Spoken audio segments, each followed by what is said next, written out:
This next gentleman is Mr. Sterling Crockett. And this is the kind of transformation that the reason, the well thought out reason, and the desire to overcome a terrible situation can not only lift you out of that terrible situation, but put you in a position where you're able to transform your life. And our next guest is definitely that guy. Sterling Crockett is going to be coming up on Skype. We are ready to rock. He's in Pennsylvania. Right? We're good to go. We might have to, if he's not there yet. Hey, he's not answering. Oops. Now he's calling me. I love this world. Okay, is that you, Sterling?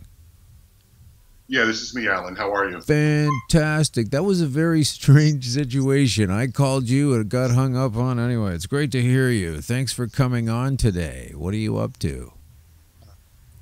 No problem. Things are very exciting, in my world right now. As you may know, the company that I'm managing partner for, Agrimed Industries, who won one of the coveted 12 grower processor licenses in Pennsylvania. We're having our groundbreaking tomorrow. And how long has this plan been lined up? Well, my business partner, Bruce Goldman, and I met on September the 3rd, 2016, and agreed to start a company, which eventually became Agrimed. And on September the 20th of 2017, we were notified that we were being awarded one of the 12 licenses, and we happened to have the highest score of the group of 12 that were awarded licenses. Okay, so before we get rolling on why you were doing all of that, tell us a little bit about just, what kind of guy you were before you had a turning point that led you to this particular endeavor. Like, give us a version of your life before all of this. Well, my life before, medical cannabis, I was a serial entrepreneur. My wife and I founded and grew a construction company from our home in Coral Springs, Florida. We grew that business to over 100, full-time equivalent jobs, and was actually one of the firms that was called into the Pentagon post 9/11 to assist with that recovery. I also spent some time one of the founders and helped to grow a defense contracting business that was involved in training and engineering support, new equipment fielding, primarily for the U.S. Army. And in 3.5 years, we grew that business to 340 employees. But it was actually my daughter Nicole's illness. She was diagnosed with kidney cancer. I think it was around 3 days after giving birth to our first grandchild. And it was through that experience that I was with her at one of her doctor's appointments, and her physician explained to us that he had patients that were using cannabis in connection with his treatment, and the results or the feedback that he was receiving was overwhelmingly positive. And so we were able to get a tincture from my daughter and really turn the tables on the, side effects of the chemotherapy. She, after 2 weeks, she was losing weight, didn't really have much appetite, a lot of nausea, and just as important, not very much time to spend with her daughter at a very critical time in her development. And we are now 6 years that my daughter has not shown any additional tumors, and my granddaughter Samantha started first grade, about 3 weeks ago. That's amazing. That's so fantastic. Let me ask you this: when she got the tumors in the first place, this was a big surprise to everybody. Oh, it certainly was. I mean, it kind of came out of nowhere, and just to put it in context, it was actually trying, during the process of trying to diagnose, some of the symptoms that she was experiencing that led to her discovering that she was actually pregnant. Wow. And 3 days later, she finds out. That is so difficult. So, I mean, okay, so you, at this point, you don't know anything about cannabis on that day, or when did that become involved with your daughter's illness? Well, and Alan, I have to be honest here. I mean, up to that point, I was one of those that was, a bit of a cynic, so to speak. I had watched as, a lot of the states had passed their, medical cannabis, legislation. And at that time, I was one of the people that, had a mindset that, oh, well, they're saying medical to get it approved, but it's just a precursor to adult use. I want to be clear, not that I have, any issue, with that. With, but, and I think, at that time, what we saw, in the various markets, in some ways supported that belief. As you probably know, there are a lot of markets out there that had very credible medical programs until they went adult use, and then everybody, kind of abandoned their medical efforts and catered to the adult use. And but this experience, made me a believer. Not only did it make me a believer, it forced me to take action, because after that experience, I became a little pissed off, because I saw firsthand what it could do, Get a little pissed off, absolutely. in my daughter's case, and immediately developed, a feeling of belief that there were people out there that were suffering unnecessarily, and that these treatments should be available. And I say that it forced me into action, because my daughter's experience was actually the catalyst that caused me to become involved in the business of medical cannabis. In all my businesses that I've been involved in, I like to say I've tried to do well while doing good, and I saw an opportunity to do that in this space. And when did that happen again? When you decided, okay, I'm going to do this? Roughly 3.5 years ago. I, was going through my due diligence on whether or not to become involved in the business, and at that time, I felt that, as far as the cultivation and processing and all those areas were concerned, there were some serious voids that I had, and I decided to join a group as an investor, and also became involved in the licensing effort, and that was GTI Maryland, who was pursuing a license here in the state of Maryland. That sounds like a big company. Yeah, they're one of the larger groups out there. I think right now they have licenses in Illinois, Massachusetts, Nevada. Okay. They recently were awarded and will be opening soon, a dispensary in Silver Spring, Maryland. Okay. And so tell me, when you when your partner and yourself started to, or when it was your initial phase that you realized how well it was in fact working on your daughter, did you meet with resistance at all from the doctors or any of the caretakers, or any kind of other people? I mean, it's outside of the mainstream's knowledge that this stuff can be as effective as it can be. Well, when you have one of your loved ones suffering, and especially when you're the head of your household, and one of your worst fears is that something will be negatively impacting your family, and you'll be powerless over it. And the cannabis, in some ways gave me my power back. And no, we went through, when we were going through it, Alan, we went through it very quietly. Yeah.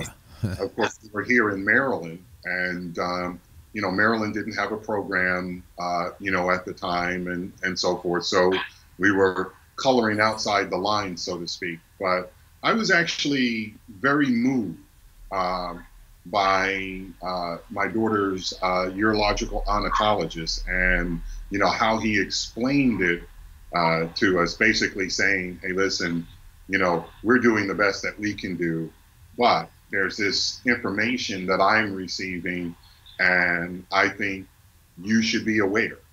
I can't help you, get cannabis treatments, but I think you should have this information." So many of them diss it out of hand, though. They'll just say, that's nothing, I'm not going to pay attention to that. No, and it's like I said, I mean, I guess in some ways it was the luck of the draw.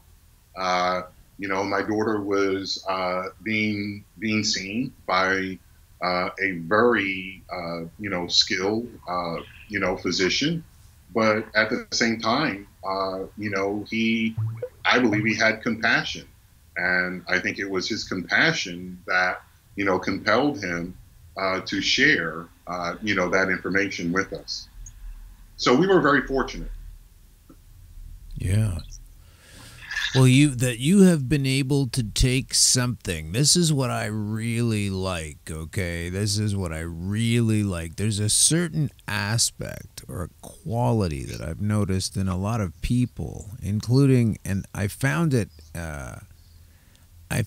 in myself when I wasn't really looking there, and then I started to notice it in other people too, and that is that you've taken this crummy thing that's happened to you, and talking about the cancer, and this has been a horrible thing that you had to deal with. Nobody wants cancer. Everybody doesn't want to get cancer. We get it. Nobody wants to get it. But then you wind up dealing with it. Your whole life changes, and all you want to do is just kind of get it back to normal. But when you get it back at all, it seems like a person such as yourself takes that affliction and has turned it into something that's so good and so helpful. Like, what do you think, sir, about the revolution of, like, when I got afflicted with cancer and started dealing with this stuff at the end of 2013? I kept it super quiet. It seems like 20 years ago, public knowledge-wise. But you have done, you've put this thing together as well. And I just can't believe that more people don't understand that this stuff has to trump the law. It actually works on so many levels.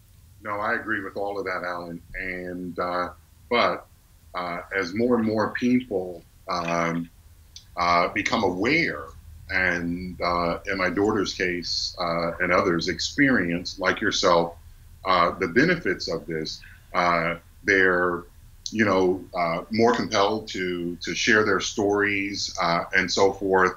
And I think that's causing a lot of folks to take a second look. Again, it's a very, very hopeless feeling to have your daughter being impacted on the heels of something that's one of those hallmarks of life, becoming a grandparent. And as I said before, it it kind of, gave us some power Yeah. back. And it was, we had such a positive benefit that, we all, sprang into action. I mean, she's a bit of an advocate and shows up and shares her experience. And, when I've had a chance, I've gone to various jurisdictions, while they were considering their legislation and shared our experience, as well. And have met a lot of, really, really good people who are just trying to help people, reclaim their quality of life. Okay, so let's get to your company. What is it exactly that you're providing? Okay, we are a fully integrated business, meaning that we're in the business of cultivation, processing, and manufacturing cannabis treatments, and we're also in the business of dispensing, those treatments through dispensaries that we own. We are, as I shared before, a relatively young company, but after being performing as the general manager of GTI Maryland and competing in the Maryland process, initially we won the license, but fell victim to, let's just call it politics, or they changed the rules after the game was played, and we came up a little short in that effort. But it was through that effort that I met my business partner, Bruce Goldman. Bruce Goldman is a Philly guy, born and raised in Philadelphia. Attended Lincoln University, the historical Black college university there. Went on to Yale, where he earned an MPH, and ran hospitals for 40 years. Wow. One of his posts was he was the CEO of Harlem Hospital at a time when Harlem Hospital, they were talking about shutting it down, and he saved it. But his team also came up short in Maryland, and it was in the aftermath of that we met. And as I said, one day we met and decided to pursue this license in Pennsylvania. So the opportunity, Alan, that we saw was to really, move this in a direction of more, traditional, healthcare. Pennsylvania, unlike a lot of the states, they have their program. It resides within the Department of Health, and Bruce and his colleagues knew that area, and we thought that the medical side of things, there was a lot of room for growth and improvement and so forth. And, we, entered the space and, kind of broke with the pack a little bit in our approach. And fortunately for us, it resonated with the evaluators in Pennsylvania, and we were awarded a license. Do you mind if I ask if it has resonated with your evaluators? In other words, your CB receptors? Have you used this substance yourself? No, fortunately I haven't had any ailments, that have required me to use the medication. But I will tell you, I wouldn't hesitate to, and we're trying to do things in a way that will, kind of take these treatments to another level. We decided out the gate that if we were going to enter into this space, that we would be involved in research. And, so that was one of the things that I think kind of distinguished us. And we're truly, on the medical side of things. I mean, that's, where we want to be, and we're fully committed to that. And I think not only has that resonated with the evaluators that awarded us the license, but also people in the community where we're going to operate. Our location is in Greene County, Pennsylvania, and one of the things that's going on in Greene County, like a lot of jurisdictions throughout the United States, is the opioid epidemic. They have the the second highest rate of deaths in the entire state of Pennsylvania. So, they have been very welcoming and supportive of us as well. What's been Pennsylvania's take on the opioid crisis? Like, how do you think they should be dealing with it there, and what exactly are they dealing with there in that state? Well, I think they're bringing, like a lot of other jurisdictions, bringing dispensing the dispensing of it, under control. And I think the biggest thing, Alan, is that they're open to alternatives. Things have just gotten so bad. I mean, this issue is negatively impacting communities and families and so forth all over this country. And we're just at the point where people are looking for an alternative. And I think that is also, motivating a lot of folks to take a second look at cannabis and cannabis-based treatment. It gets super frustrating. Like, whoever I speak with, I mean, I'm talking about it in my hometown. I speak about it regarding the larger areas of my province and country. We just had Paul Flynn on the phone, who's a British MP, a UK parliamentarian. Now we're dealing with you. You're working in Pennsylvania, and everybody has an opioid crisis going on, while they're making access to cannabis particularly difficult a lot of the times. It doesn't make sense to me. Well, it's the people will bring about the change, Alan. And I guess so, yeah. That, more and more people are becoming aware of the problem. And there are more and more, as the various states come online here with their programs. More and more people are not only recognizing but experiencing the benefits. And I think that's more than anything is going to bring about the change we need to see in this area. It's the pressure of you can't allow people who decide all of these pro-war kinds of things that are in governmental policy, and they're lining up a war here, a war there, everywhere a war, telling you what you can and can't do for your health when you're talking about a plant. Like, it's so ridiculous. Right. Yeah, in some ways, here being in the United States, and we're all about freedom and freedom of choice and all that. But in some ways, that's what they say anyway. Things don't, we don't feel so free, especially when you're put in the impossible situation of having a loved one suffer and can't get treatments that others in other jurisdictions, for example, are using successfully. It doesn't make any sense. Did you folks have some difficulties with people around you finding out that you were using this illegal plant substance to remedy the cancer?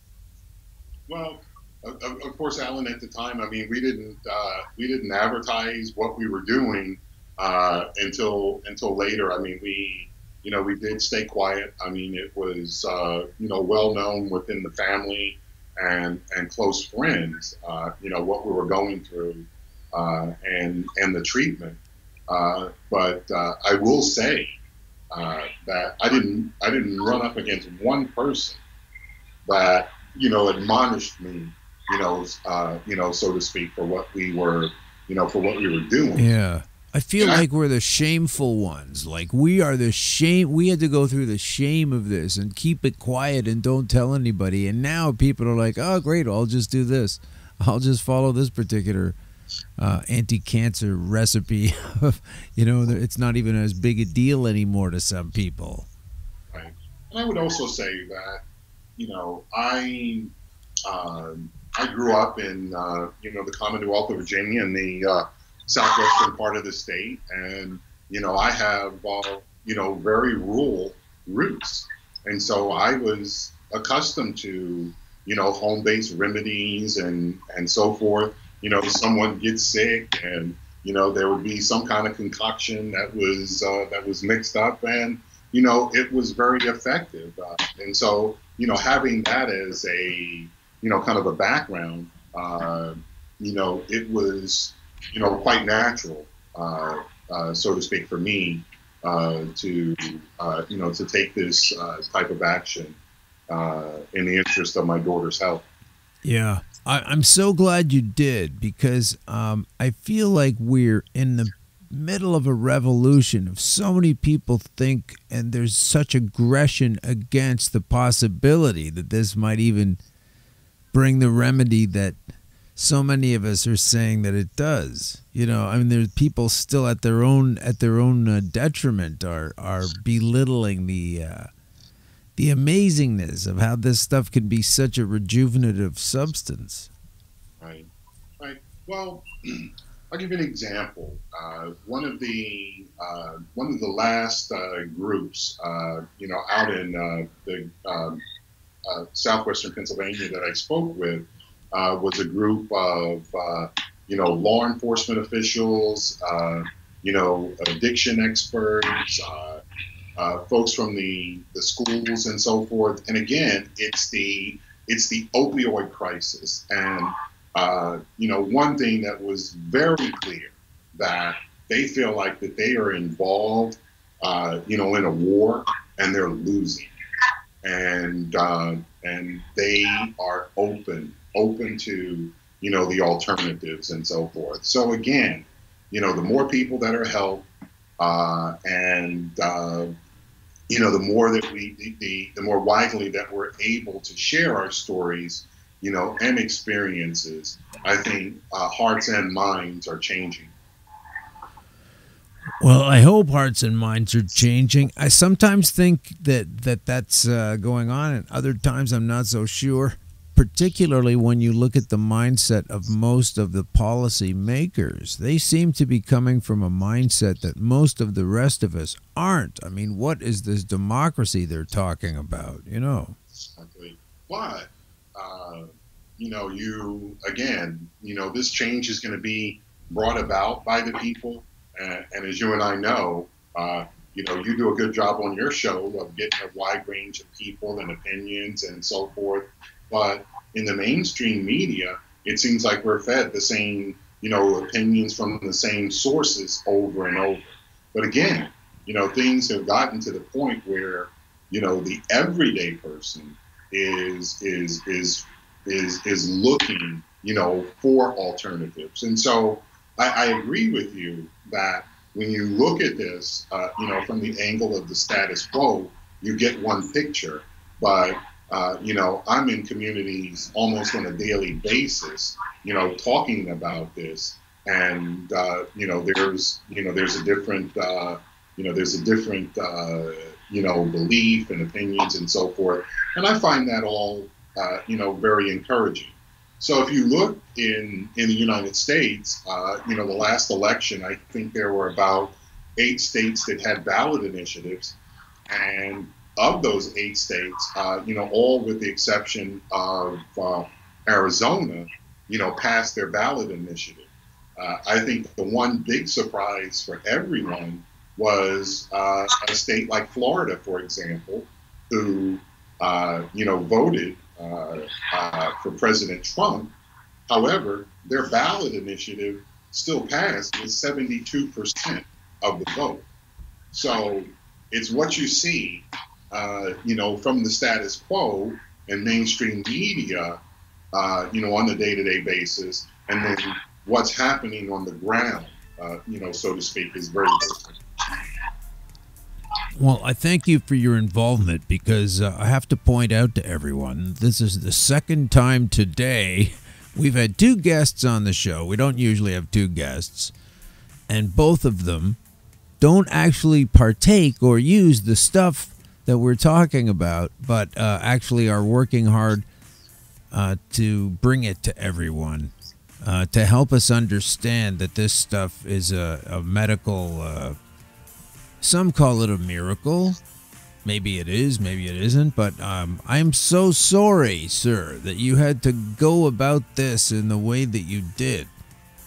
It's pretty awful stuff, right? When you're going through that whole cancer ride. I mean, that was just I mean, just the People don't understand how painful it is. I mean, your daughter had just given birth, and so there you are with this little child, and all of a sudden the mother is quite ill with this terminal disease. I mean, that does things to your brain, right?